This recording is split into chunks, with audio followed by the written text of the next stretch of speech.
j'ai peur. Pour dire oui ou pour dire non, j'ai peur.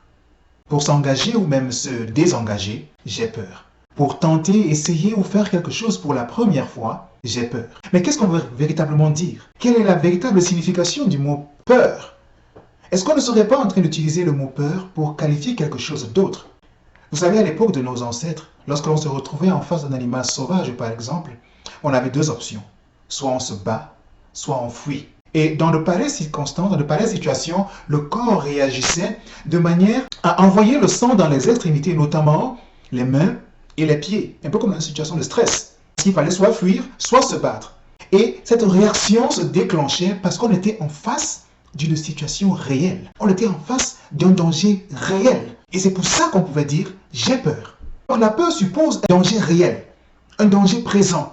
Et la peur en réalité n'est pas une mauvaise chose parce que dans un état de peur, on devient plus créatif, on devient plus imaginatif parce qu'on est dans une situation telle qu'il faut s'en sortir absolument. Il faut trouver une échappatoire. Et normalement, la peur est une situation qui ne devrait pas durer longtemps. Elle apparaît de temps en temps dans nos vies, de temps en temps, pour une fraction, pour un petit moment. Mais elle s'en va aussitôt. Donc si on vit dans une situation de peur permanente, met en danger sa santé.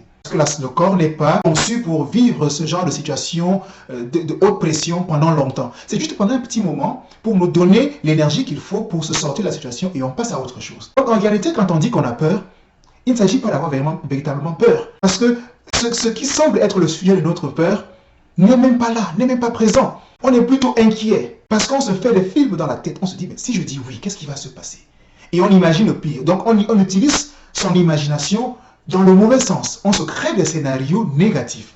Et ça vient nous mettre dans un état dépressif, ça vient nous mettre dans un état où on souffre, où on met le corps en danger. Donc on crée une situation de peur alors qu'on n'est pas dans une situation de danger réel, de danger présent. Donc comprendre ça nous permet de nous mettre à l'abri d'un certain nombre de désagréments. Parce qu'on sait qu'en réalité, on n'a pas peur, on est plutôt inquiet.